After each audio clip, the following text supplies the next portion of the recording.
Peace to the gods. Welcome back. So, today I want to talk about how your birth chart is your soul contract. Your birth chart is how you truly remember who you are. Because, mind you, we chose to come here. We chose everything. We chose our parents. We chose where we were going to pour the wind. Literally, we chose everything. Astrology and numerology are very important. It's very important that you tap into your astrology and your biology. I said your astrology and astrology is biology. Biology is astrology. Astrology is DNA. It's very important that your natal chart is like a sacred contract. It's the contract that your soul made when incarnating here to earth, to this earth plane. So let's get into it. Your birth chart holds the codes for your life's purpose, number 1. Lessons you came to master in this lifetime, number 2. Also, gifts that you agreed to activate. 4, wounds that you are meant to alchemize in this lifetime.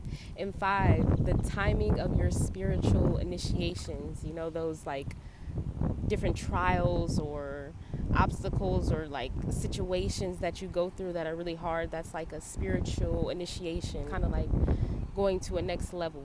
Okay, there goes the sun. So before birth, you choose the exact time, the date, and the place of your birth. It's not by accident. Everything is literally divine design. You chose your parents, your lineage, the conditions to align with your karmic debts and your soul's mission. Your chart is a multi-dimensional map that reflects what your soul is ready to handle. Your soul literally knew what it was doing. Everything is divine. So your south node and your north node is your karma and your destiny. Your south node is what you've mastered in past lives, in past lifetimes. Your comfort zone, your old soul habits. So it's what you come into this lifetime with, basically. And your north node is what your soul agreed to grow into, what your soul agreed to master. It's the unfamiliar, but the essential.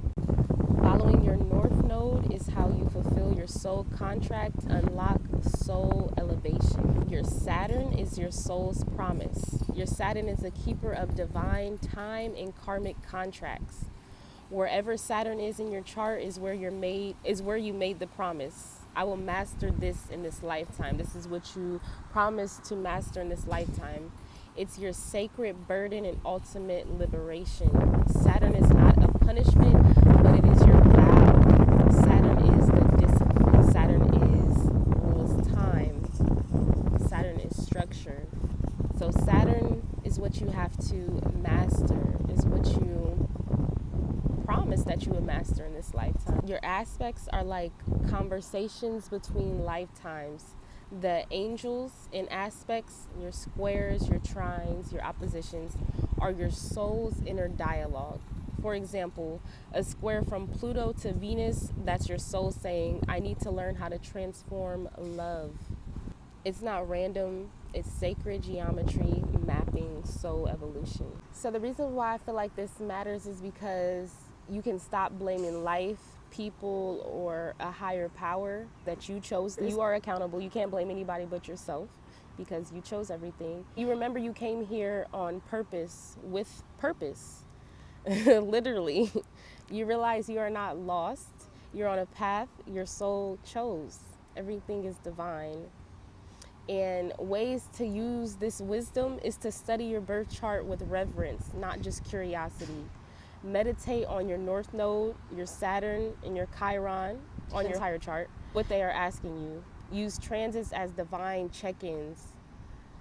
Rewrite soul contracts that no longer serve you. Just because you agreed to suffering once doesn't mean you must stay in it forever. I do have some affirmations. The first one is, I honor the contract my soul made before birth.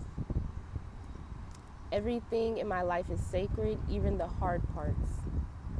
My birth chart is not a limit, it's a divine launching point. I am remembering my agreement and I chose to fulfill it with grace.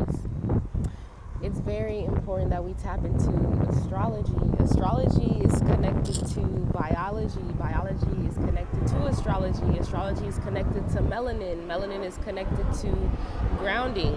Yes, it's very important to know that we came here on purpose, for a purpose. We all have a divine purpose. Everything is in your birth chart. You have aspects, you have angels, you have demons, you have tropical astrology, you have Vedic astrology, we have numerology as well. It's very important that we study these things. This is a part of the occult knowledge. This is ancient wisdom. The planets and the stars literally have an effect on us, on our human behavior and earthly occurrences. Us knowing that we came from the cosmos, from the stars, from wherever. Sun, we know that from the sun is our mind. Us knowing that, how can we not look at the planet and the stars? How can we not look at the sun? How can we not study our astrology? We have all of the planets within us. We have single planet within us. It's important that we study every single planet. We study every single zodiac sign. You're not just your sun sign. So you're not just a Scorpio. You're not just a Taurus. You're not just a Libra. You're not just a Gemini. You have way more than just your sun sign. So it's important to study it. You have a soul contract. You came here on a mission. You have a mission. You have things that you came here to complete. We didn't just come here to have fun and then it's kind of like a school. We came here to learn about self. When we're talking about knowledge of self and learning about self and having divine knowledge of self, knowing thyself, astrology is a part of that. That's how you know thyself. That's how you know who you are. So it's important that we study astrology. I could go on and on about astrology and how important astrology is, but that's all for this video. I love myself. Peace to the gods.